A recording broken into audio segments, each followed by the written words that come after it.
everybody. Happy Friday. And we have an excellent group of stories to discuss.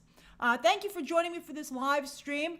I have one more Thunderbolts video coming out before Sunday, and they've been very long. I think that's one of my longest spoiler reviews ever at almost 40 minutes.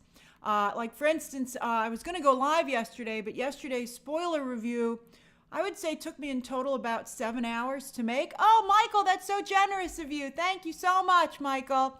I love interacting with you here and on Twitter. But yeah, it was it's you know, it's a lot, you know, but I love doing it. I'm trying to make oh, happy birthday to your son, Michael. I'm trying to make more of a mix of live videos and pre-recorded videos to go back to kind of like having a mix. And I'm so glad you guys like the long videos, Pumpkin DeShazer. I love making them, but they are very labor intensive. Thank you, Cat Jack. But yeah, I'm hoping to get back up to 3 live streams a week. And I am going to do something this month that's for the highest level of membership only, and that's going to start my curation videos. And I'm not quite sure how they're going to work exactly, but they will be exclusive for the highest level of membership because I really appreciate everybody's support at every level. Even if you're just watching this video right now, hey, you could like and subscribe. That would be really appreciated and doesn't cost anything. But if you're doing anything to support this channel, please know that it does make a significant difference. And so people at the highest level of membership, it's been a little bit since I've given you something special. And so I want to make sure that I can do that. All right, so let's get to today's 3 stories of the day, where we're having a little bit of an early movie math. Hey, potato patata, that's hilarious. That's a really hilarious. That's from the song, you know, like tomato, tomato. Let's call the whole thing off. That's a great screen name. Okay, so and thank you for joining as a member. Story number 1. Boop. Okay, so look, I got all these numbers for us to discuss. So yes, Thunderbolts is out. It's playing in theaters.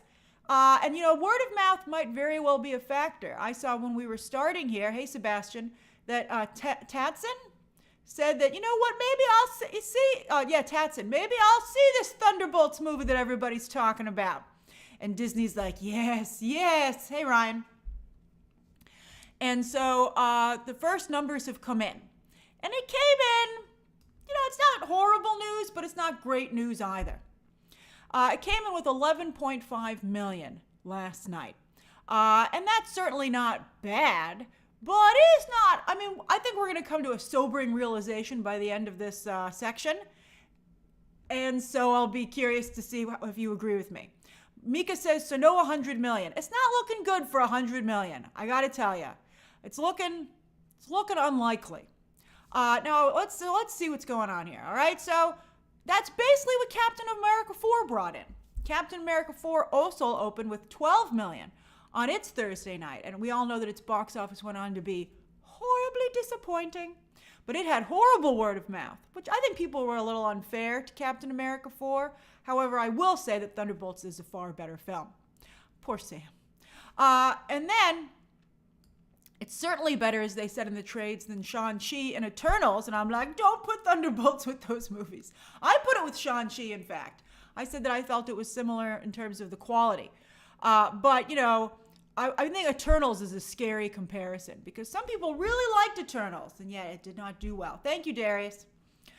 But just for comparison's sake, you might be like, 11.5 sounds pretty good to me. And it's certainly higher than like a smaller film would do, like 4 or 5 is what we've been hearing recently. So what's a comic book movie supposed to do on Thursday night? Well, Deadpool and Wolverine, look at that, 38.5 million on Thursday night alone. That's incredible. That movie went on to do 211 million opening weekend, I believe. And then Guardians of the Galaxy, which is a little bit more back to earth, that opened with I think like 118. That's 17.5. So, yeah, Devon, I would say that my audience at my fan screening was also more engaged. You know, there weren't any fans at my press screening when I saw Captain America 4, to be fair. You know, people at my fan screening, and myself, were applauding and oohing and awing. I mean, I think it's a very reactionary film. You know, Tammy, bye, Michael, and happy birthday to your son. Tammy says it's not fair to compare it to Deadpool and Wolverine. It's not fair to compare it to Deadpool and Wolverine, and I think that's where we're going to end up at the end of this conversation. So I appreciate your comments. Hey, Billy, but I'm more able to address your comments and questions at the end of each section. Okay, so what's the opening weekend going to be? So going into this weekend, it had been predicted the movie was tracking at around 70 million, in the 70 million range. And I'd heard that one of the reasons, you don't have to apologize, Billy. One of the reasons that they had put the Thunderbolts cast in those chairs in the Doomsday promo so early on in the promo, I heard recently, was because they were nervous about the tracking for this movie. They wanted you to know that this was worthy of seeing in the theater and that it's going to be something that has a future in the MCU. So that's one of the reasons they did it. I got to say, Marvel marketing is firing on all cylinders right now. I don't know if they're going to get the results that they want, but I think a lot of the problem they have is they're contending with a lot of the hate for Disney in some political circles. And also, I think people have had a bad experience with Disney over the past year or so. So they have to crawl and climb their way back. You know, that's fine. They'll lick their wounds. But I think the Thunderbolts advertising has been phenomenal. I think the Fantastic Four marketing, right? That's right, Wanda's attorney. It's been fantastic. For instance, if you see Thunderbolts today at a Regal 4DX theater, what a bunch of hoops to jump through.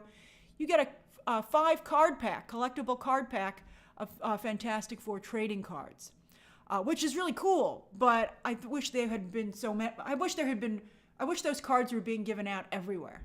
I wish they had printed up more of them. I don't think that Disney's going to get the box office that they want this weekend. I don't think they're going to get over. Here's my prediction. I think it'll have an 8 in front of it. I think it'll be higher than the 7s. If it's still in the 7s, that's going to be disconcerting. But if it's somewhere with an 8 in front of it, I think they can feel good about that. But I don't think it's going to break 100 million, which is disappointing, I think, for a franchise this far in. I'll just tell you now before what my thesis statement is, and that's that they're bringing about smaller characters. They're establishing new characters, and that's just going to bring in smaller numbers. I mean, for the past couple of years, they've been releasing sequels, and I think that C Black's very adamant. Do you think it'll reach 100 million domestic? I don't think it's going to reach 100 million domestic. I think it's going to be somewhere in the 80s. It could even be the high 80s, but I think it's going to be in the 80s. All right, so let's have a comparison. So Captain America 4, as you can see, did 88.8. Sophia's doing 90. It's like we're playing The Price is Right. 89.9, baby. I love it. Woo! All right, so, that's so sweet of you to thank Cat Check for the membership. Did Cat Check give some memberships? Did I thank Cat Check? That's very sweet. All right, so yes. So Captain America 4, Luis, Thunderbolts so far is very soft overseas. It's not doing particularly well overseas. It's actually doing a little bit badly overseas, which is scary. But let's see how it does domestically. Eternals and Shang-Chi opened almost the same at 71 and 75. Black Widow opened at 80, but I'm putting an asterisk next to Black Widow because that, of course, was open day and date on Disney+, and that's why Scarlett Johansson sued the Walt Disney Company. But you know what I think the comparison is? Doctor Strange, also the first film for a new character who afterward has become quite popular. Doctor Strange, $85 million opening weekend, went on to do $676. They would make a little bit of money with Thunderbolts if that's where they opened. Potato, I'm glad you agree. Cool guy, that's so generous of you. Thank you so much. Thank you. Look at cool guy, just like Michael earlier, making it rain. I love it. Hold on 1 second. Okay. Sorry, I got a text message. Priority text message. Okay, so yes, Adam agrees with me as well. I hope Fantastic Four does a little bit better. Thank you, Sahib. I appreciate any gift of memberships, and so does the person who, of course, receives it. Dana's expecting Quantumania 5 to 600. I think a 5 would be disappointing. I'd like it to have a 7 in front of the final number, to be honest with you.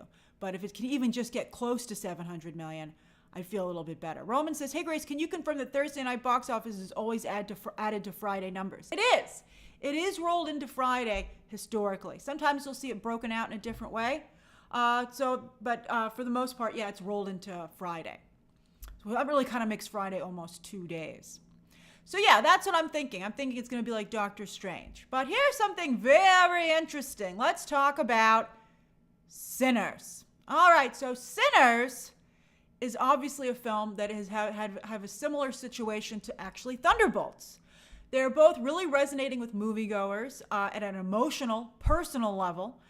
Sinners, because of the commentary, I think, on, the black community, but also I think, communities in general, really, really resonating. And Thunderbolts, because of its very, I think, strong discussion on mental illness and mental health, which I think everybody can relate to. So that's really, really awesome. So I see a similarity between the two films, and you're seeing both of them trending on social media. Last night, Thunderbolts was trending #1 on Thursday night. That's very exciting. And Sinners also trended all weekend of its release. But the difference between the two films is their budget. Thunderbolts cost twice as much. In my spoiler review, I said that creative grace and business grace were kind of fighting over this movie, Thunderbolts. And someone had a very funny comment that said that made me kind of like Sentry in the Void. And I thought that was hilarious. But so the creative grace is very happy with creative and business grace both love Sinners. But when it comes to Thunderbolts, creative grace loves the movie. And by the way, they just revealed that the post-credit scene was filmed just a month ago, and that is doing so much to help the Thunderbolts film. Really, it's a huge part of what's propelling the conversation, and I think that was genius to add that at the last minute. But Business Grace is still a little bit worried. Business Grace feels that with a $180 million budget, it needed to have more action. And some of you have said you feel that would ruin the movie for you, but the movie must make money. So I think that is something that, it's certainly, we haven't even had our first full day of box office for Thunderbolts, and everything might turn out okay. But it's just making me nervous. And so I think so often if you want to be in the movie business, yeah, please, no spoilers. And I don't think I've seen anybody put any in there. If you want to when you're working in the movie business, you have to wear your business hat, because if you don't turn a profit for the studio, it's unlikely you're going to get another film. So, I think, and I agree with Mike Jones, just one more action sequence. I wouldn't have changed anything in the film. As I said in my spoiler review, I would have just added one more action sequence onto the movie they already have. And I think they know that too, which is, I think, as I also said in my spoiler review, the post-credit scene fills that void. Fills that void as best that they could this late in the situation.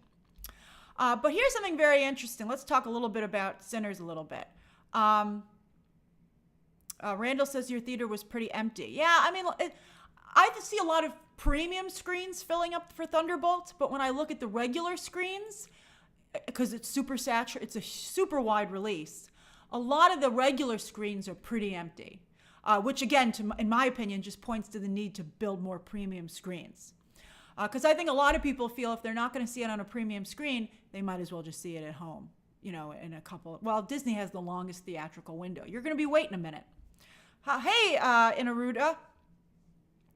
But Sinners, look at this. Sinners, okay? That's right, NOFX. Mainstream moviegoers do want action, particularly for this type of film. But I think there's nothing wrong with giving them feelings as well, but you have to give them both. All right, now, Sinners is looking at a 35 million third weekend, which would only be a fall of about from 25 to 30%. That's incredible. And I do believe that it is hurting Thunderbolts' box office just a bit. So I think that's an issue. Now, here's something very interesting as well. It was just announced that Sinners is going back to IMAX starting on May 15th for just a week. And I think there's a glitch. Some of the tickets are almost entirely sold out, but I think that some theaters are having glitches, like particularly the New York City AMC Lincoln Square. I had trouble even buying How to Train Your Dragon tickets from them. They're having real problems over there. So I would keep checking back and see when those tickets go back online, because those shows shouldn't totally be sold out. I mean, there might not be any good seats left, but they wouldn't be totally sold out to the degree that they are. So I think it's a glitch. But how can Warner Brothers do this? How did Warner Brothers get this to happen? I'll tell you how they got it to happen. A little movie called Final Destination, which was supposed to take over all premium screens starting May 16th, that Friday. And so May 15th is the day before. So that's what happened. So what Warner Brothers decided to do was that they would only put Final Destination. They split their own premium screens. They're putting Final Destination only on the Dolby, and they're giving the IMAX screens that they negotiated for Final Destination to Sinners. That's very, very smart. That's very clever on Warner Brothers' part. So they didn't take the IMAX screens away from anybody else or any other studio, but they took them away from themselves. And I think that was a very clever idea. But they only have them for a week. Why did they only have them for a week? Because Memorial Day weekend is the week after. And that, of course, Lilo and Stitch and Mission Impossible are going to be dividing up the screens. I think, obviously, Mission Impossible has IMAX locked down. You don't need to see Lilo and Stitch on IMAX. But Lilo and Stitch, I'm sure, will be in the Dolby. Is it going to? I think it is. I didn't see. Let me see if they put tickets on sale yet. Hold on. For the Dolby as well. Mission Impossible ticket sales are kind of, everybody talked about Mission Impossible being a great movie. I got to tell you, the ticket sales early on are a little weak. But maybe it'll have last minute walk-up business. All right, so let me check here. Oh, it has evening Dolby. Lilo and Stitch has Dolby during the day. So that's very smart. And then they have the late night, so 9:15 for Mission Impossible. And as you can see, I don't think there have been any critic screenings for either of these films just yet. However, I do know the Mission Impossible one is, that critic screening is super early. I believe, I can't make I'm hoping to find another press screening, but the press screening for Final Destination is May 12th, the day after Mother's Day. So like 2 weeks basically before the movie opens almost. Oh yeah, because it's premiering at Cannes. I guess that's the reason. Yeah, so they want to have that correlation.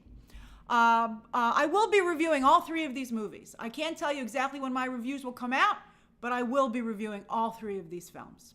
I'm trying to get back into reviewing. It was hard there for a little bit with some of the smaller movies in January, but you know, I missed both The Accountant 2 and Until Dawn, and that's because I was focused so much on seeing Thunderbolts and Thunderbolts coverage, to be honest with you. But anyway, okay, so, but as you can see from this headline, Lilo and Stitch and Mission Impossible together are expected to be the biggest Memorial Day box office in Hollywood history of all time. And that's certainly very exciting for the industry.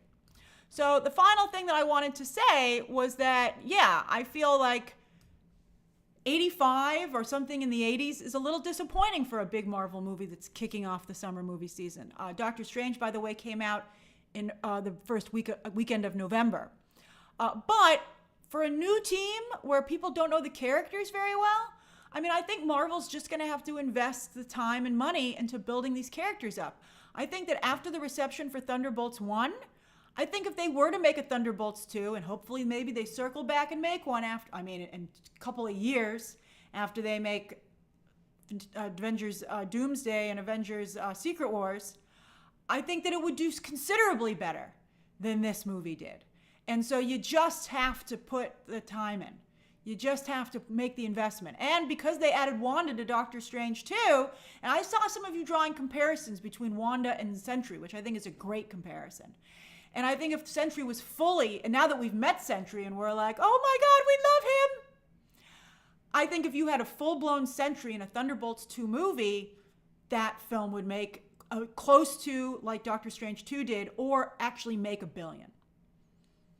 So I think that Disney just has to suck it up, have a couple of like low-performing opening weekends for the MCU franchise, and build and introduce these new characters and introduce these new teams so they can get to the second and third entries that make $1 billion. And I want to be clear, Guardians of the Galaxy never made $1 billion, and it's still considered an extremely successful IP. And I saw a lot of you drawing similar comparisons as well, which should make James Gunn a little bit sad that somebody else copied his found family formula, and he's been replaced so quickly. I snooted again. All right. So what do you guys think? Any questions or comments about this story before we move on to the next one of the day?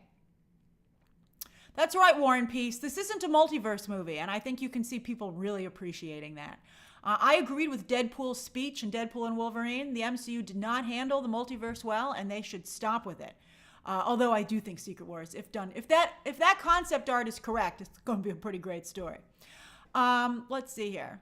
Hey Jay, I think that Thunderbolts will probably, I was thinking a B+ cinema score, but people are loving it so much online, I can maybe see an A-. I think, and I said that originally, maybe an A-. I think, honestly, it's a B+ movie because it needs a little more action. But people are are connecting to it so much emotionally, which I think is phenomenal. You can never predict something like that. Some people are saying it's like Inside Out 2, which I think is hilarious and accurate.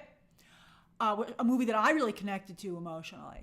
I would say, yeah, A-, potentially. Sahib says, Grace, do you go to see a movie in theaters even if you've already seen it as a critic? I do that all the time. Because when I go as a critic, I always go by myself. And, it's work and you have to, really focus. You're like, you want to get in, Like, I'm a very superstitious, nervous person. And I think that helps me with my work. But, I'm always, a little bit of a mess before critic screenings. I'm always like, once I'm in my seat and I've watched the movie, I'm going to feel better. So that's very stressful, and and then I got to throw myself into covering the film, and I love doing all that, but the reason I go and see it a second time, and sometimes even a third time, is because I want to have the experience of going with other people. I want to see it with the fans. I want to be able to just relax, and turn my brain off and enjoy the movie. I'm going to see Thunderbolts again this weekend, actually, and I'm looking forward to that very much. Sebastian, I hope we get a Thunderbolts too. I mean, obviously they're going to be in Doomsday, but I hope that they get a second film. Tammy says, should have been named Dark Avengers, and I think it would have seemed bigger. It would have, and especially because that's so clearly, well, okay, but let's be careful. But, yeah, and also they have a lot of Disney Plus characters in this movie, but it seems like it's doing a little bit better. Hey, Anthony Garcia, thank you so much. Anna Ruda says, Bucky was there to show Yelena that her and Bob what they can become if they deal with their trauma. I think that's definitely true, why he's included there, but I don't think the movie did enough to really have that be a part of the discussion. I mean, I think symbolically you can see it, but I don't think he ever got to have that conversation with either of them. And I think that would have been a nice thing for Bucky to have. Sophia, I don't think they'll announce the rest of the cast for Doomsday. I certainly wouldn't. I'd let people speculate, and I'd try and save some. I'd try to have a situation like Spider-Man No Way Home, where all the scoopers were telling you they're in the movie, but you were like, I don't know for sure, I'm scared. And then you went and saw the movie, and you were like, there they are, oh, that's so great. That's what I would do.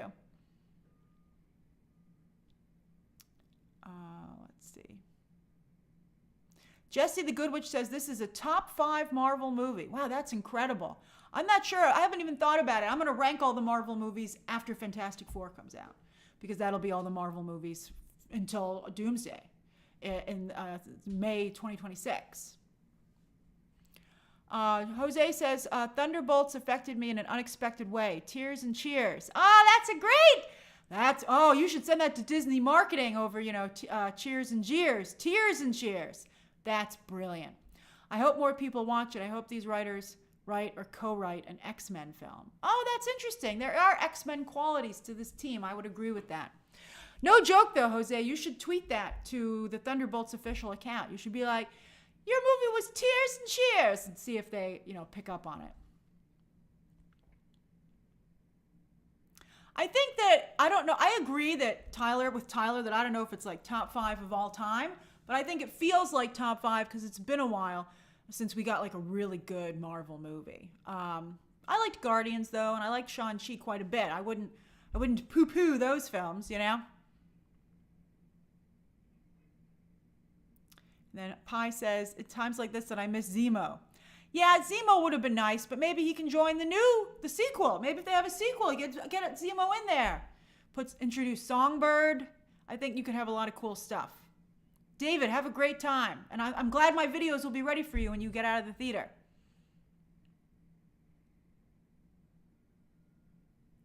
And then Pi says, Grace, if this and Fantastic Four underperform, will Kevin Feige face consequences or will Disney? I think they're going to wait to do. I think that Bob Iger is going to. Well, I mean, look at the scores for Thunderbolts. You know, the audience and the critic scores are incredible. So I think that definitely brought Kevin Feige back a little bit of goodwill. And I'm sure that they understand that they're going to have to build up these characters a little bit. My pleasure, Todd. But I think that they're going to. I think it really depends on how Doomsday and Secret Wars do. I think that's really important. But I see you guys talking about Kips Bay. Kips Bay is a great theater. That's where I've been going to a lot of press screenings lately. They actually have a wonderful, I like Kips Bay quite a bit. Their IMAX is fantastic. I hadn't been there in a long time. And then last year, Warner Brothers had their press screening for Godzilla X Kong at that IMAX. And I was like, this IMAX is incredible. So now if I can't get a ticket or I can't make it to the IMAX at Lincoln Square, I will head over to Kips Bay. I think that's a good theater. Danny Dunphy says, hi Grace, I saw Thunderbolts yesterday in 3D with my partner who's a casual fan and we both loved it. But there were only 3 people in the theater. Ooh. Well, 3D I think is an upcharge, and I don't know how many people want to see stuff in 3D. Tyler says, what about Shang-Chi getting a higher critic and audience Rotten Tomatoes score? But where's the sequel? Well, I think Simu Liu has been a little bit problematic online from what I've seen. And also, I feel that movie did not open in China, and they were like, what? Why'd we make this then? But I feel like he is going to be in Doomsday, and I think that character is... I hope to see Shang-Chi back. I thought that was a phenomenal film. Brandon also went last night with his dad, and your dad cried? Oh, I hope you gave your dad a hug. What a beautiful reaction. That's so nice that you got to have that experience with your dad. And Mr. Real Shane says, when you see a movie for this time and you know you have to review it, do you take notes in the theater? I never take notes when I'm watching a movie because I think it's too distracting. But as soon as I get out of the movie, on my phone, I'll take a bunch of notes, like highlights and things I don't want to forget and thoughts that I had. But I will say that even though I'm not taking notes while I'm watching a movie for review, I am starting to formulate my review in my head already. And my coverage and my thoughts and some one-liners. Sometimes I'll come up with a joke. So that's all happening while I'm watching the movie, but internally. Hey Jay, Brooklyn has some, don't you have a Alamo Draft House there? And then Wiki Nomad says, do you think Marvel should start having a previously on like the intro to X-Men with the Disney Plus, the films and stuff? I don't know. Maybe. I don't know. I don't know if they need... I don't know if I would even watch that. They had a previously on an Andor, and I didn't watch that. I think that stuff... I've told you, I've been talking about this with streaming shows lately. Don't be afraid of exposition. Exposition's not a dirty word. I think, a good screenwriter can slip in exposition. Like, you've watched Indiana Jones movies, and you never had to remember what happened in a previous Indiana Jones. Or even in Back to the Future. Because they did a really good job of laying the groundwork in the film. Anish, I'd love to see the Duffer Brothers do anything for a movie. I think they're extremely talented. Look at all the tears. I did not cry. But I connected more to Inside Out because anxiety is me. Yeah, you want to know what I'm like going to a press screening? Just imagine anxiety from Inside Out 2 going to a press screening. That's me. John said, did they nerf Sentry? Not at all. No, I saw this joke. Only 100 suns instead of 1,000 suns. Come on. I think even like one sun's pretty freaking powerful. It's enough to make Superman who he is. I think Sentry, everybody's very pleased with Sentry. And as I predicted, both the Sentry sequence and the post-credit sequence are both up on YouTube right now. I knew they would leak. I think hopefully they're just promoting the film. David says, do you think we can get Natasha and Yelena to reunite in Secret Wars? Maybe. See, KC knows what I'm talking about. Kips Bay is the best AMC after Lincoln Square in the city. I like that. I also like 84th Street 6. The 84th Street AMC is also very nice. Although their theaters are so close together, I saw Until Dawn there, and I was hearing, I think, Sinners next door through the wall. I was like, I turned to my friend and I was like, that's a pretty loud movie next door. They were like, yeah. Until Dawn was a crazy experience. There was a woman in front of me who was checking her phone occasionally, and since they have recliners at 84th Street 6, she was practically lying down on a bed. So she kept checking her phone, and she would occasionally film parts of the movie. She had her brightness turned all the way down, in her defense, and this was the kind of movie where I was like, I don't care. I was like, I think Sony's just happy you're here. Let's see here. Eric, everybody in the world, when they come to New York City, should go to the AMC Lincoln Square IMAX. It is the biggest IMAX in the city.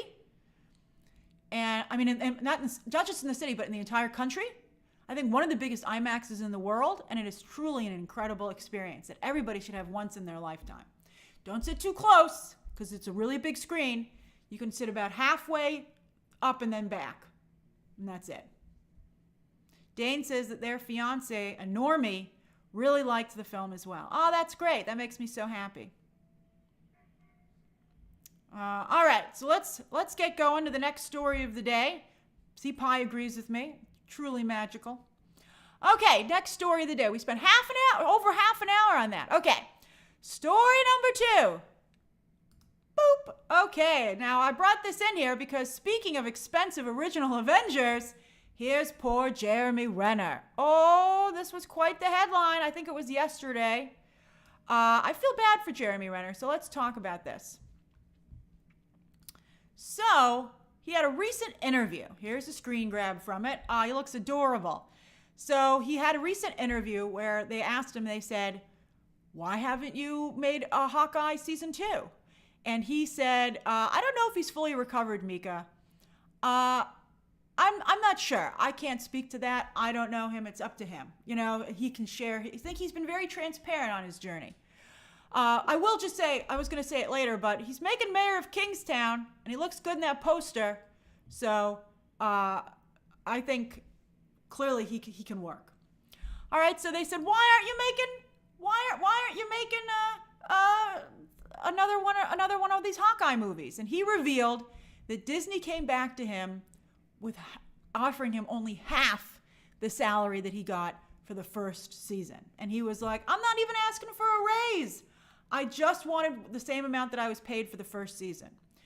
All right, so I saw a couple of comments on social media about that. The first accusation was people are so mean these days. People are so mean and angry. It's hard. It's hard to witness. But some people were like, oh, he's overpaid. Look, I dare you to go back to do a repeat on a job and how you would react if they offered you half of what they paid you the first time around. It doesn't matter if you feel how valid you feel the original salary was. The point is he's being asked to do the same thing again, and they want to pay him half of what they paid him for the first job. So you would be furious. You wouldn't be like, oh, yeah, that's true. I guess you did overpay me for the first job. You'd be like, I'm not doing it. Go find someone else. I'm not sure how much money we're talking about LP, but I would suspect you're talking about a couple $1 million. Because he's the star. And, of course, he's coming from the movies, which we're going to discuss in a moment. Now, somebody else said, well, maybe Jeremy Renner can't do as much action as he did before because of his experience. And that's a valid question, right? Like, maybe he can't, it's going to be harder for him to get into shape. Maybe they need more of a stunt double. Maybe they feel his role wouldn't be as big, et cetera, et cetera. But here's my counter, and this is what I would say if I were Jeremy Renner or if I were his manager. I would say the whole point of the first season of Hawkeye was that he has been seriously injured by being an Avenger. He's deaf. He has to wear a hearing aid. So it makes sense that he's also been extremely injured by being an Avenger that's comparable to being run over by the snowplow. So just work with it. And that would be incredible publicity and a discussion for season 2. For him to talk about pushing forward, still, getting back in the field, and the pain that he has to deal with now. I hope it's not bad. I hope it's okay. But yeah, just work with it. I think it correlates perfectly with the direction that the character was going in. So I don't think that's a valid excuse either. And as I said, he can certainly work. I'm glad you guys are agreeing with me here. He can certainly work because he's making this show, which just got renewed for a 4th season. So he certainly can work. So, I mean, it doesn't make any sense to me. Paramount Plus is clearly very happy with him. Now, here's the Hawkeye show, okay, with Haley Steinfeld, who's currently in Sinners. I saw someone today I saw another scooper say that that they would make Hawkeye 2 with just Haley Steinfeld. I haven't heard that, but I think that would be a horrible mistake. Especially after Jeremy Renner said this. I mean, I would probably still have to cover it for work purposes, but I bet a lot of people would be tempted not to watch the show. I think Wanda's attorney says, Florence Pugh can't go back to Disney Plus. She can't. She can't do it. I mean, and also, how are you going to have another Hawkeye show without Jeremy Renner? If it's just Haley Steinfeld, isn't it just Young Avengers? Like, just go make her do a Young Avengers film. So I think that would, I haven't heard that, so I hope it's not true. I hope that's fake news, because I think that would just be the worst idea. Like, I couldn't think of a worse idea for everybody involved. I would caution Haley Steinfeld against it significantly, because I think it would hurt her in other parts of her work. I like Haley Steinfeld a lot, but she doesn't need that toxicity around her, where she took Jeremy Renner's show away from him because they wouldn't pay him what he's worth. All right, so this, I think, really focuses on something that's very interesting, in my opinion. All right, now let's talk about original Disney Plus shows. So this is the order of Disney Plus shows, and you can see they've gone down significantly in quality. But can you see something else that's a big difference between the first group of shows and the second group of shows? I'll give you a moment to see if you spot it, but I find it fascinating. I'll have the chat catch up to me. That's right, Sophia. New characters. All right, so ding, ding, ding, ding. Nice job, Sophia. Is your name pronounced Sophia? I couldn't help myself. I like all the A's you have added there at the end. But yes, it's new characters, and I see a couple of other you have gotten that as well. And also, Famous Amos says it well, movie main characters. So at the beginning, they were bringing characters from the films and secondary characters and expanding their stories.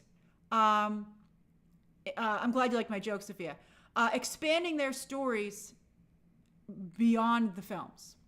And that was, so you had Wanda, you had Falcon and Bucky, and you had Loki, and you had Hawkeye. And you probably had to pay them quite a bit of money to get them to agree to go from movies to a streaming series. And I think that's why their salaries were so big up front. And that's probably why Jeremy Renner got paid a lot more to be Hawkeye than I would guess Oscar Isaac got paid to be Moon Knight, or Tatiana Maslany got paid for She-Hulk. So that, I think, is one of the reasons that Disney maybe doesn't, they kind of put themselves in a bit of a situation there. However, I would say to Disney that that's why their Disney Plus shows aren't doing well anymore. And they lost the strategy. And that's have the characters introduced in the movies and then spin them out into a Disney Plus show. You introduce them in the movie so people know who they are, and then you explore them on the Disney Plus channel.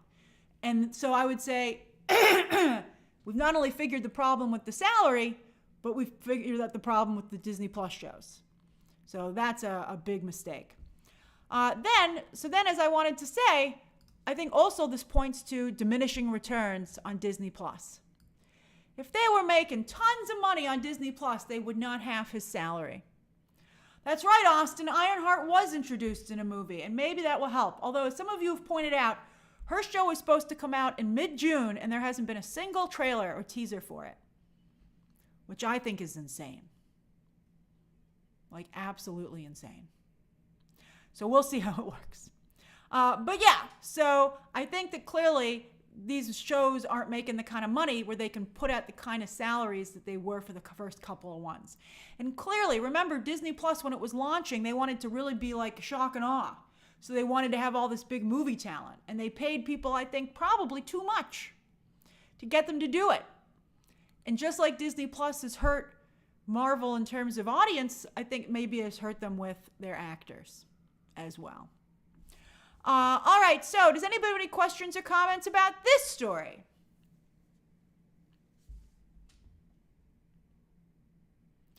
Look at Madhav bragging about how great they have it in India, where HBO and Disney are on the same streaming service. That's awesome. Called Jihotastar. That sounds fabulous. John says, do you think they might delay Ironheart to later in the year not to have to deal with some toxicity between Thunderbolts and Fantastic Four? That is an interesting theory. And I wonder if that is potentially true. Maybe I would move Ironheart. I hope Ironheart's good. I mean, we're going to get, let's just say, the magical stuff finally outside of Wanda, but we'll see. And then Alex thinks that Ironheart will get every episode dropped at once as a binge like Echo. I don't know how I feel about this Ironheart disrespect. Austin, maybe moving Ironheart to October to do because of the magical stuff for Halloween and trying to play up the Agatha-Wanda connection, maybe that's a better way to go. And Eric points out that Ryan Coogler produced Ironheart. Very strong point. Just Blaze Disney. I don't know about Wonder Man. I don't think anyone's going to watch Wonder Man. I'm going to watch Wonder Man, but I think our numbers shall be far and few between. We'll just have to enjoy it ourselves. That's right, Wanda's Attorney. Zombies is in October, but maybe they'll move some of this stuff around. It is very bizarre not to have a trailer for Ironheart yet.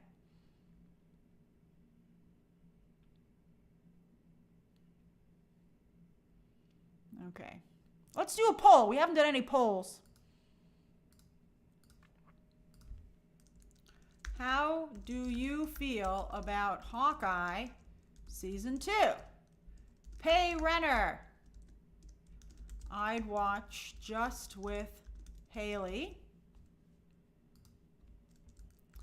Don't want Hawkeye Season 2. There you go. And by the way, anyone who's watching can vote in a poll. You don't have to be a member to vote in a poll. Anyone can just click on that box and their voice can be heard. I'll answer a few more questions while you vote. LP says they should abandon the shows. I don't think they can abandon the shows because Disney Plus is very valuable to them. But I think they seriously need to rethink the strategy. Danny, you got your membership as a gift. That's wonderful. I know that you were having trouble renewing. That's fantastic.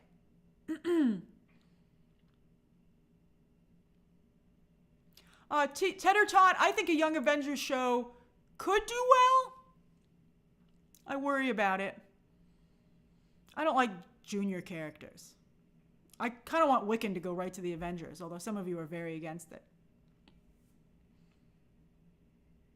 Denzel says special presentations. But then, remember, streaming services only care about combating churn. So I think that's an issue. And a one-off isn't very valuable to them. Although that said, they are making a one-off Punisher. Eric says these Young Avengers will be in their 20s. That could be good. I'm just nervous about it. Hey, Yaya, I'm glad you made it at all. That's great. Keneal says, can Marvel make a Secret Invasion film? I don't think so. I think they burned that story, which is such a shame. Such a damn shame. Hey, Dancing Dog 60. Thank you. You're always so generous. Dan M., I think Renner will be back there as soon as they write him the check. I think he would love to come back. He's a professional. By the way, thank you again, Dancing Dog 60. Don't feel too bad for Jeremy Renner. Like Courtney Cox, Jeremy Renner has made a significant amount of money flipping real estate in Los Angeles. He is one of the actors most famous for doing that. He and Courtney Cox really flip a lot of real estate, and they have made a ton of money. In fact, I bet you they make more money flipping real estate than they do from their acting jobs. And they both have significant acting jobs. We're talking Friends in the MCU. But yeah, I mean, Jeremy Renner's fine. And that's why he can say no, too, by the way. He doesn't even need the money. It's just a matter of disrespect.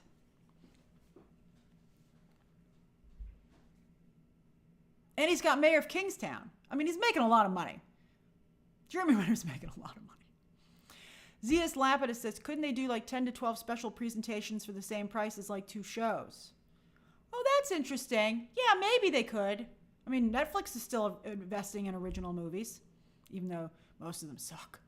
And then Pi says, if Haley Steinfeld takes over Hawkeye, that could get rid of the goodwill she earned from Sinners. I don't know. It's hard to tell, but I would be a concern that I would have. All right, let me close the poll. He's not greedy. Oh, you guys, some of you are so against capitalism. He didn't take that money from anybody. He earned it. Let's see here. 50% of you feel that they should just pay Renner. Pay the man. 32% of you don't even want another Hawkeye season 2. You're like, what are we even talking about? And then 16% of you would be just willing to watch with just Haley Steinfeld. Yeah, I wouldn't do that. I wouldn't do it. I would advise her very significantly against doing that. Okay, let's go to the third story of the day. She doesn't need it either, to be honest with you. I mean, she's so hot coming off of Sinners. I'm very excited to see how she spends that capital. And she should really be asking Ryan Coogler what he's doing next. She should be like, hey, Ryan, what's your next movie? Does it have a pot pour moi? Okay. Let's see here. Story number 3. This is, let's head over to the other big comic book area, DC. Boom, baby. And let's talk about what's going on with Sergeant Rock. All righty. So, is it canceled or is it just on hold? I heard canceled. So, the word around town was that it was canceled. However, as you saw in some of the trades, they were saying, oh no, it's not canceled. It's just on hold while we reevaluate the situation. However, we're probably going to let the directors and the cast go. So you're like, sounds pretty canceled to me. I think this is similar to Rian Johnson is still going to make a Star Wars trilogy. Where's Taika Waititi's Star Wars movie? I mean, they just do this to save face. Where's Patty Jenkins? You know, James Gunn didn't make this decision, Wanda's attorney, and that's what makes this particularly interesting. All right, so let's discuss. So first off, let's feel bad for poor Luca Guadagnino. Now here's a bigger picture of that poster, and I like to imagine that this was his face when they told him they canceled the movie. Hey, Michael, I thought that was hilarious. I feel so bad for him. He's like, are you kidding me with this? But that's okay. He's just going to go make American Psycho, which is what should have been his follow-up movie anyway. Everybody feels it was a giant waste of time for everyone involved in this film to make Sergeant Rock. I don't care what they were going to do in the movie. It was a waste of time. American Psycho by Luca Guadagnino? Yes, please. That is brilliant. All right, so here's the other thing, though. He jinxed himself. I'm a big believer in the jinx. And he wore a DC shirt and posted a picture of himself in it before cameras rolled. And just like the hierarchy in the DC universe is about to change, this photo shall haunt him. Don't do this. That's right, Sophia. The DC curse is back again. It's very powerful. So yeah, I think it's even kind of like slowly wrapping its fingers around James Gunn. So let's discuss. So yeah, poor Luca Guadagnino. Now though, what about the cast? And I have a bigger picture of the cast because I agree. That's a pretty amazing cast. Colin Farrell, Mike Faist, David Johnson from Alien Romulus. I mean, everybody I'm sure is like, oh, but you want to know, and you know what? This might have really actually contributed to it. Warfare just came out and had an incredible cast and is an incredible movie. Ain't nobody go to see that. And I bet you, I just thought of this now, that Zazie was looking at Warfare's box office numbers and was like, I see danger. I'm in danger. And, Cosmics, really? That's so cool. Mike Faist, I love Mike Faist. Quentin Tarantino loves Mike Faist. Quentin Tarantino, why don't you hire Mike Faist? So yes, although I gotta tell you, Colin Farrell, I didn't know if it was gonna be an LGBT war film pie, but with this cast and with Luca Guadagnino, it makes me wonder. And I think that, that could have been really interesting. But anyway, Colin Farrell's box office numbers are usually in the pooper, so I would not have. I mean, that's just another reason that makes me very nervous about the film. I'm like, nobody's gonna see this movie, no matter how good it is. Nobody's gonna see it. So why did this happen? So why did it happen? All right. So here's our Warner Brothers leadership at the Flash premiere when they were riding high. And remember, they all said they loved The Flash. I mean, I like The Flash too. But those were happier days. All right, so I heard that David Zaslav just didn't see any point to doing it. And that it was his idea to scrap it. He was like, it's a waste of time and money. And I bet you Warfare factored into that. So I also feel, though, that this is not a great sign. I think the shine is worn off of his sparkly new toy in James Gunn. Because Superman hasn't even come out yet, and Zaslav is already questioning James Gunn's decisions. That, to me, is what the most interesting development is. I mean, we all agreed. We all saw it. We were like, huge mistake. Don't do that. But they greenlit it. It never should have been greenlit. But the fact that even before Superman comes out, David Zaslav says no and puts his foot down, that to me is very scary. I heard a couple other DC projects maybe are on the line or on the edge. And I think they're very nervous about Superman. I don't want to say too much because I want the film to have the best chances possible to do well. I think, let's just say that James Gunn has made some very James Gunny choices for Superman.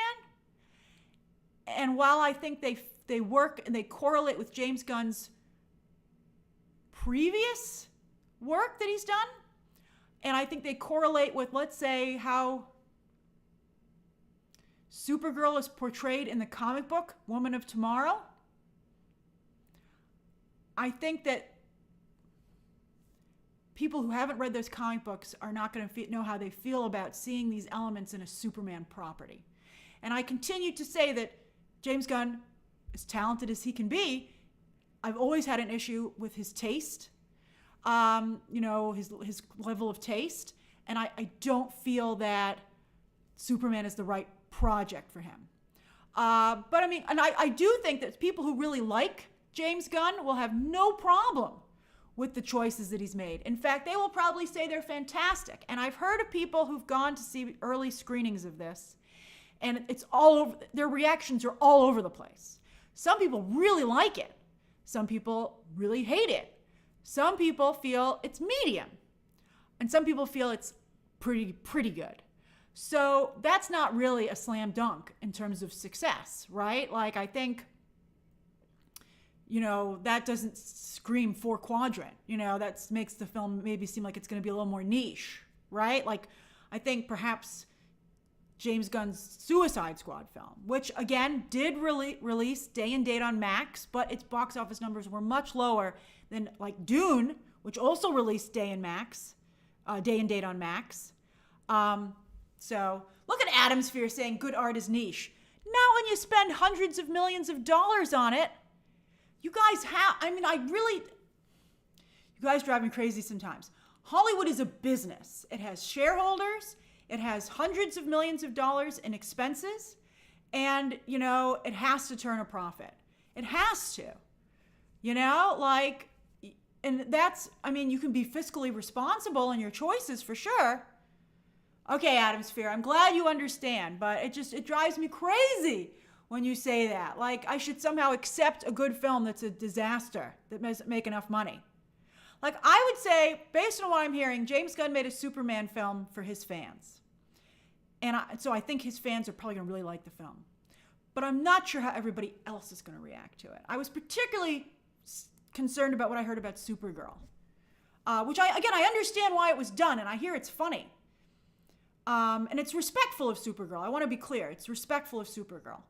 And it's comics accurate. But I feel in the comic, it had context, and it was the start of the story, and you saw the journey.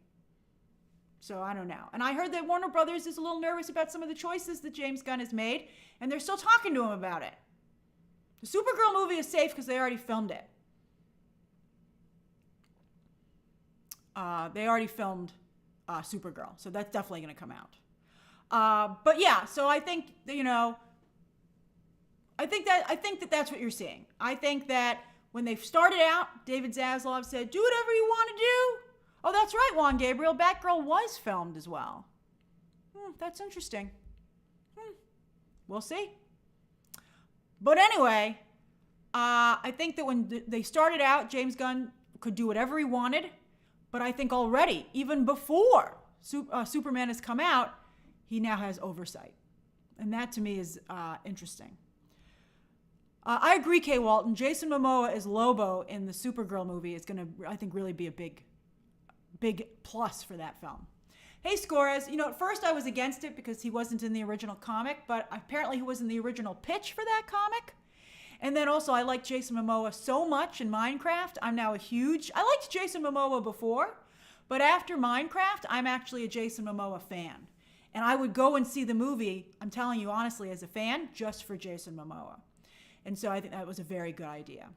And then the last thing I wanted to say, we still came in an hour. Excellent. That's right. I think, a lot of us could tell Zazie these things already.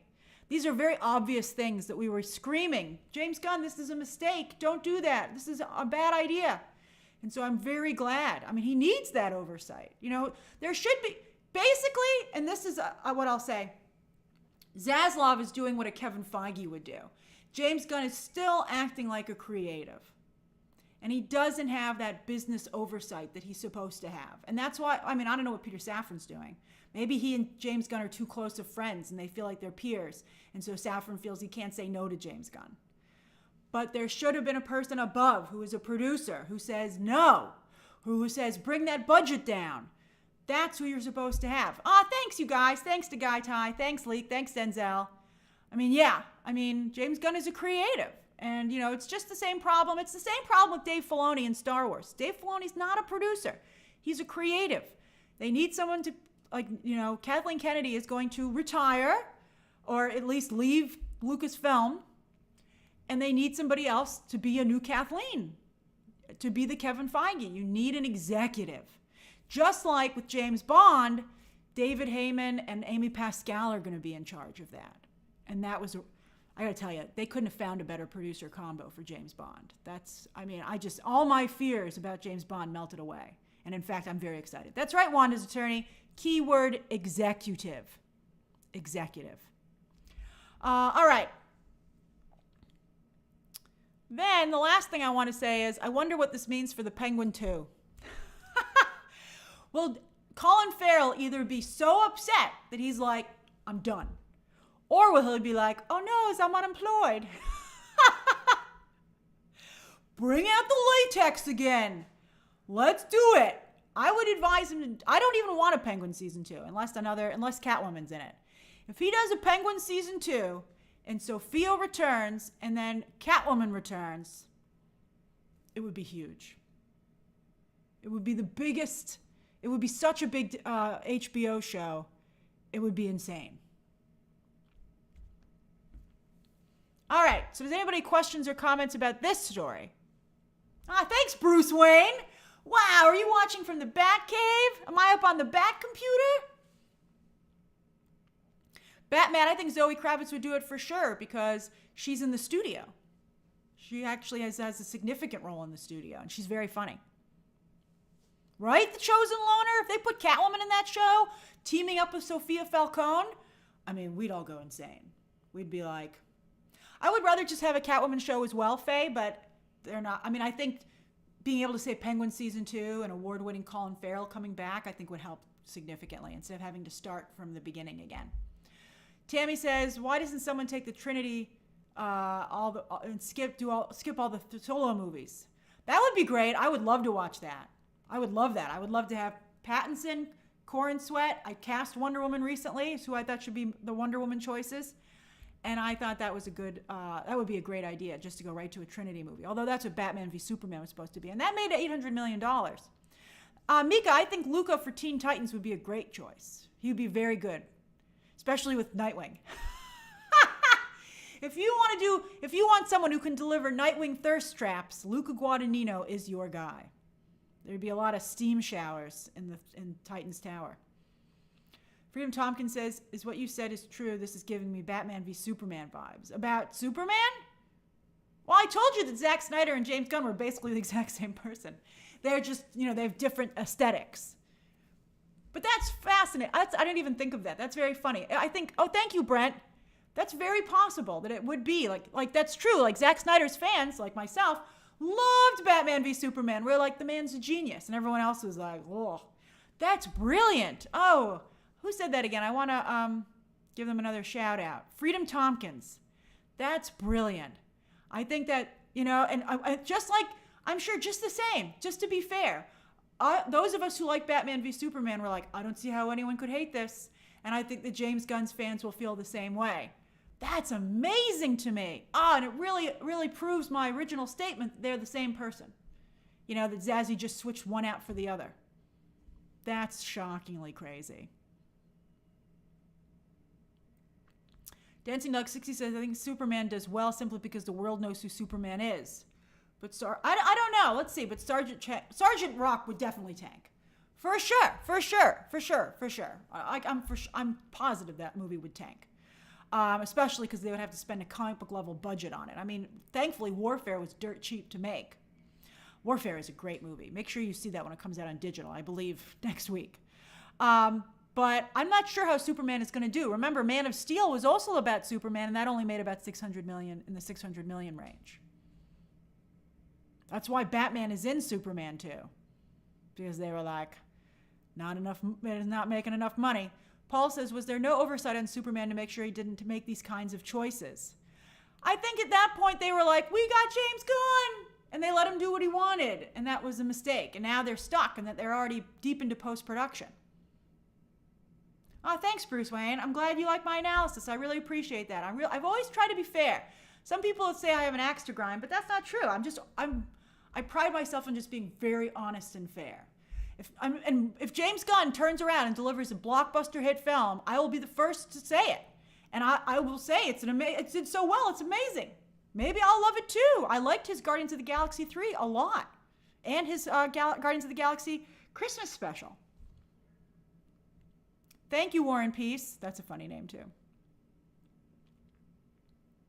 Atomsphere, I think that Superman will be PG-13, but I think that it's going to come across as slightly adult. I think that'll end up being a conversation around the film if they don't make some changes. And they don't need that conversation around the movie. Similar to like the Andor conversation, which I thought was interesting, but not that serious. But, Andor is not doing well in ratings, even though it's very highly regarded. Pi says, someone saw Superman at a screening and they DM'd me the plot. The plot's kind of gone around everywhere. I think a lot of people know the plot at this point, which is a shame. I wish they weren't so heavily testing it in advance.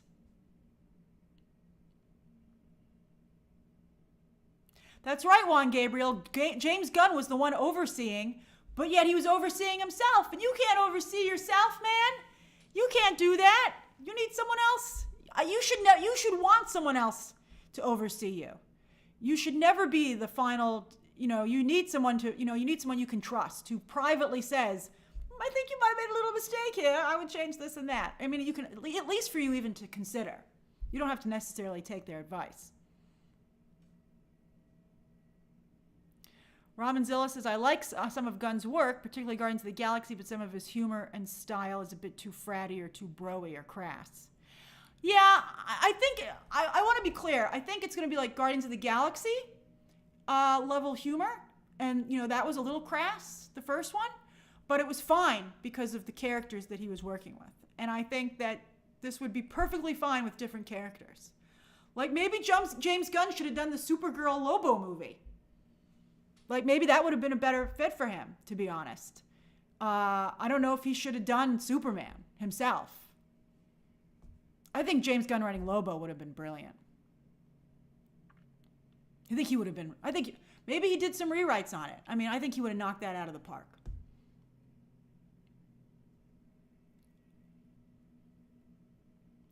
Pi says that they don't feel that Superman 2025 is kid-friendly. I mean, I don't know. Kids are pretty adult these days.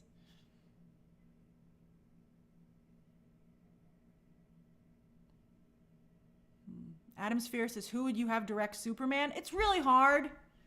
You know, it's hard.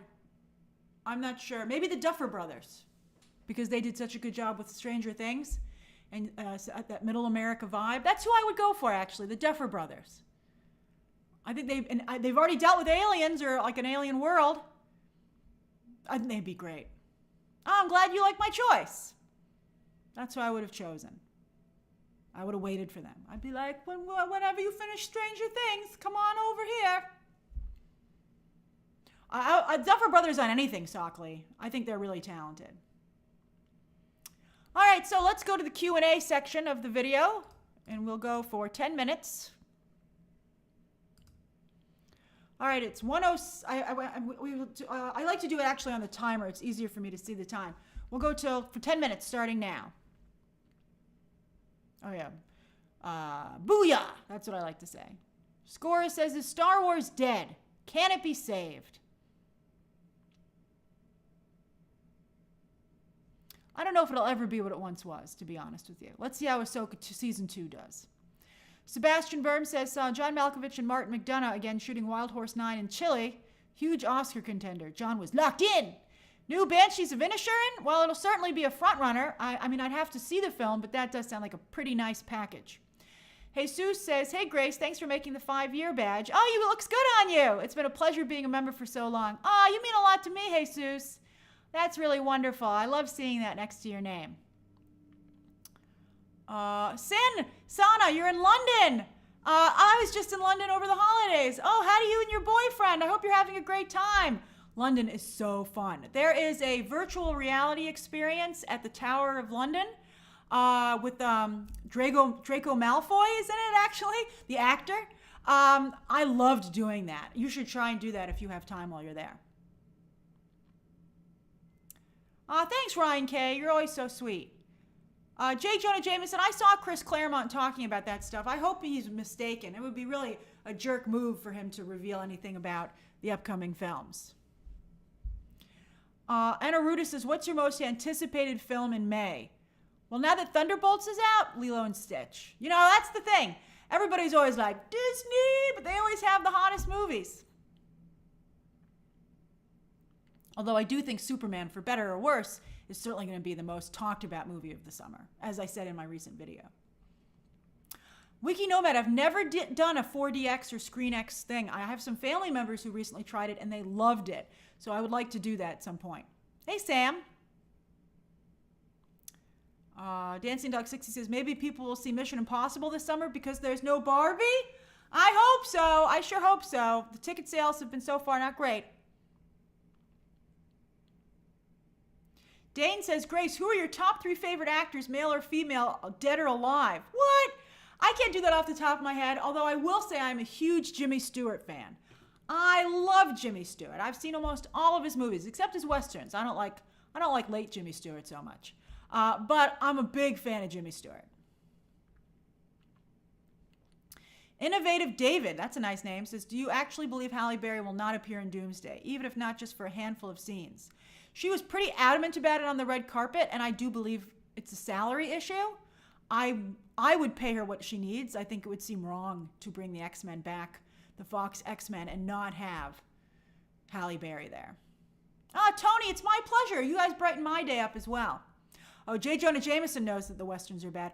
Elise, I'm a big Cary Grant fan as well. I'm a huge Alfred Hitchcock fan. But Cary Grant's movies are also great across the board. M says, do 40X for Final Destination Bloodlines. That's funny. William Wallace, love Thunderbolts. Wanda needs to be on the team. I think you might have written that as a comment on one of the videos. I saw that. I don't know. I think they have Sentry. That's their Wanda. But I do see a correlation for sure. Totson points out that Jimmy Stewart flew in World War II. Yeah, he's a great guy. I love Jimmy Stewart. I really like Jimmy Stewart quite a bit. In his movies and off screen. Let's see here. Sapphire says, do you think the MCU will bring back Aubrey Plaza's Rio? Yes, I do. I heard that she had a multi-project deal. Catcheck says, I saw Thunderbolts during my holiday in Malta. They had built the cinema underground because Valletta is a UNESCO World Heritage Site. I'm not quite sure what that means, Catcheck, but that does sound like a really cool experience. Freedom Tompkins says, do you think Thunderbolts will have a good second weekend? Yes, because it has absolutely no competition. I don't think really any movies come out next weekend. Let me check. I think Hurry Up Tomorrow, maybe?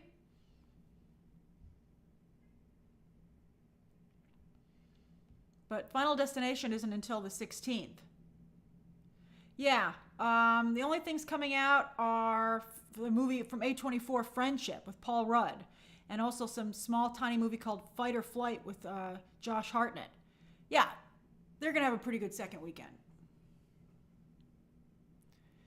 J. Jonah James says, who's more powerful? Thunderbolt, now that you've seen Thunderbolt, Sentry or Wanda?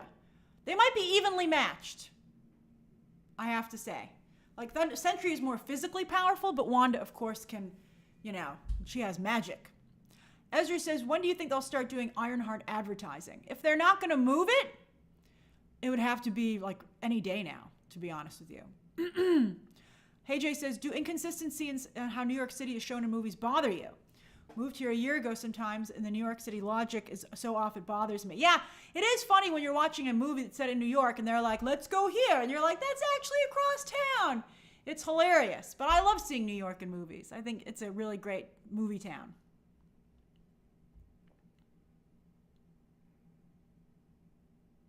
Oh, Austin says, well, what about Mel? Did something happen? Because Ayo Edebiri was supposed to be that role. That's interesting. I'd forgotten that Ayo Edebiri was supposed to be in the role. Mel doesn't really have anything to do, to be honest with you. But she does a nice job.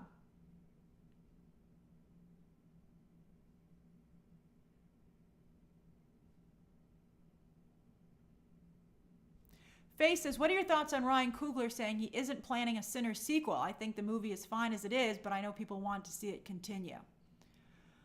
I think he's not, as I said in last week's movie math, I don't think that he will discuss a sequel whatsoever until after the Oscars, because he's not going to want to make the film seem like a product. He wants it to seem like a work of art.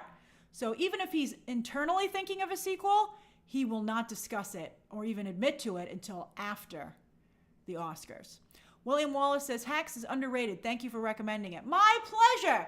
My parents watch Hacks in the Studio as a back-to-back combo, and I think that's very good programming. I think it was clever for them to pair those two shows up.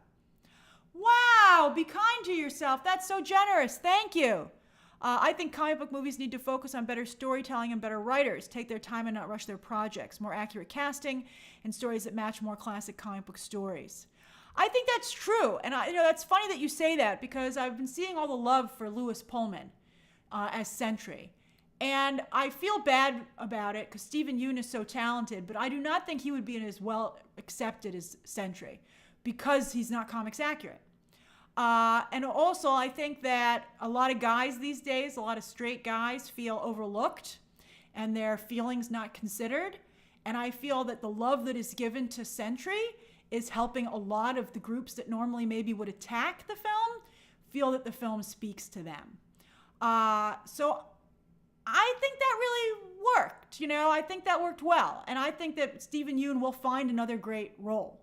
I think he should be Mr. Negative, as I said, although some people said Mr. Negative is of Chinese heritage in the comics, so that needs to be the choice. But Stephen Yeun will find something else. Adam Sphere says, have you heard of the Merry Monarch Hulu Festival? It happened last weekend here in Hawaii. Like Lilo and Stitch. I've never heard of that, but I hope you went. That sounds funny. Catcheck says, due to demolition restrictions on existing structures, new construction is undertaken. Oh, you're talking about Malta. I'm glad they're taking care of their historical site. Oh, Madav points out that yes, that's right. U.S. Agent, I think, had the same effect. I see a lot of people gravitating towards Wyatt Russell's character. Heck, I did. I thought he was really likable. And yes, I think that that's saving this movie from the usual toxicity that would be aimed at it. And that's the movie. And Yelena herself is so sympathetic and supportive to two sad white boys. She's taking good care of her two little white boys, like Zendaya does. and that's U.S. Agent and Sentry. And I think that is helping the movie substantially to not only bring those people in, but to ward off the criticism. Pi says, at this point, Warner Brothers should sell DC to Universal so we can get the Hulk-Superman crossover. Warner Brothers ain't never going to sell DC. They make too much money. That's right, Anaruda. Elena can fix them. I was glad to see some other people notice the romantic spark between her and Sentry. I was feeling it. I was like, I think there's something there, to quote Beauty and the Beast. I was like, I see a spark between you two crazy kids. Just Blaze Disney. I don't know where that Wicked for Good trailer is. Maybe it's going to be in front of How to Train Your Dragon.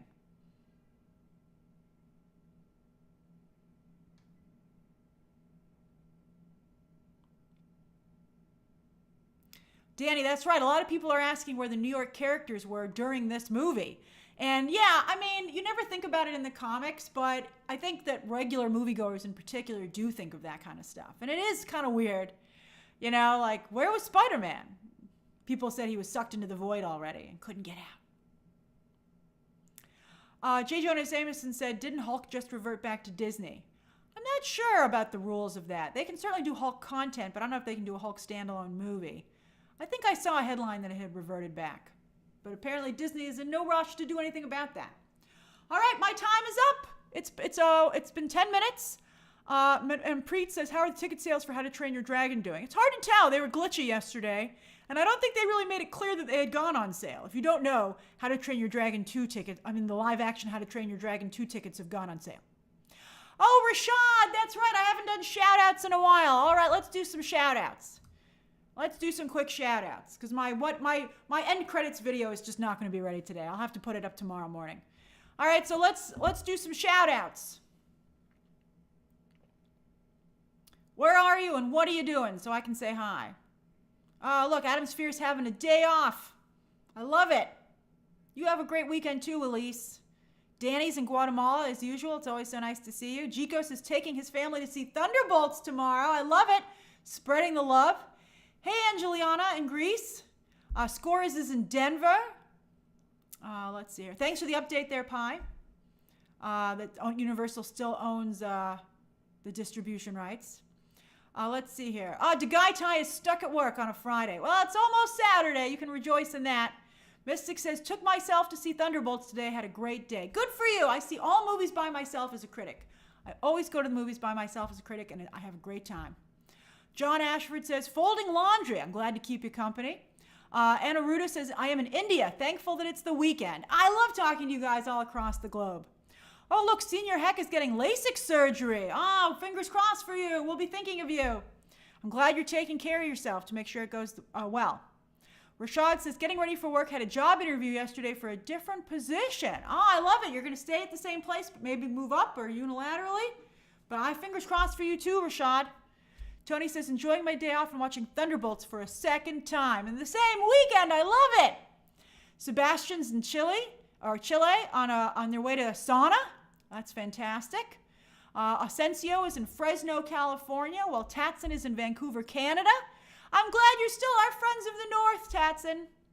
Oh, look, Claritsabel is in Panama. I'm sorry we're bothering you in Panama, Claritsabel. Let's see here.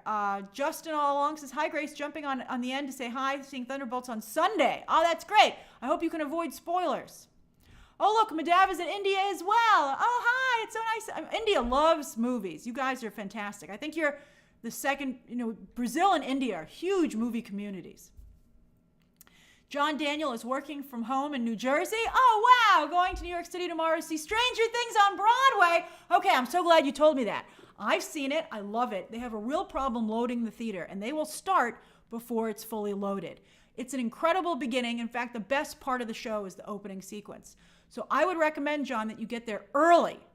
And if there's a long line and it's hard to get in, you can sneak into the theater by just going into the theater. Don't wait on the line for tickets for the theater entrance. Just go into the Marriott Hotel's theater entrance and go up the escalators or the elevators to the floor where the theater is and just enter that way. But I would get there an hour early. They have lots of fun snacks in there. They have merchandise. It's a beautiful theater. The bathroom lines are ridiculously long because they don't have enough bathrooms for the theater. So I would get there an hour early so you don't miss that opening. That's it. Right, Anaruda. The lead actor got nominated for a Tony. I think deservedly so. Okay, let me go back here. Ika Tarini is eating ice cream and enjoying the end of it a normally warm spring day in Luxembourg. I love it. Oh, I don't think we've ever talked to someone from Luxembourg on here before. I'm sorry, I was a little loud there. Let's see here. Hey, Fedian says, good weekend, Grace.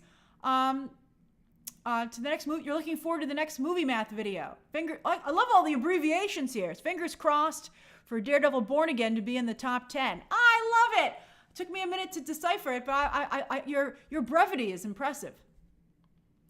Let's see here. Hey, Matthew James in Virginia. Thomas says, saw Thunderbolts last night with my husband, going tonight with my sister. That's wonderful. That's great. And Clayton is eating pretzels and going out to dinner later. Don't ruin your dinner. Let's see here. Oh, my pleasure, John. I'm glad, because it would be just such a shame. And also for the after the intermission, they do not, and that has a very big scene as well. They do not wait for the audience, and so it's it's really brutal. Like, people were running around like crazy at my screening. At my showing. People are like, oh, I had to go run and find my family member because they weren't back from the bathroom yet, and it was just, they held it a little bit, I think, because it's pandemonium. But it's a very good show. Pi says, apparently the Hulk drama, Pi's still looking it up, is that Disney got back the rights to only the 2008 film. That makes sense. I love you too, Cat Shack. Fedian, that wasn't bad wording. I liked the challenge. Let's see here. Psych Girl is seeing Thunderbolts tonight. Have a great time. I know you will. David Q says, watched Thunderbolts last night. It was great, and I even heard gasps. That's fantastic. I'm so glad you had a good experience. And Batman says, Best Pal and I have gone to opening weekend of every MCU movie except the Marvels. Only when we couldn't make. Tonight at Americana. Oh, the Americana Complex. Is that in California? Is that one? For Thunderbolts. I'm glad you guys have a tradition. Good for you. That's awesome. Did you jinx the Marvels by not going together? All right. So I had a wonderful time. Thank you so much for talking to me. I had a great stream with you as always. See you. There will be a post-credits video, either probably at this point going up tomorrow morning. And then I will see you on Sunday for Movie Math. And then we have a whole awesome week of amazing coverage. All right, everybody. See you soon. I'm really going to try especially because there's no big movie next week. And I think the Superman trailer will be the week after that. So next week, should be able to do 3 streams. And thank you for your patience with me. All right, everybody.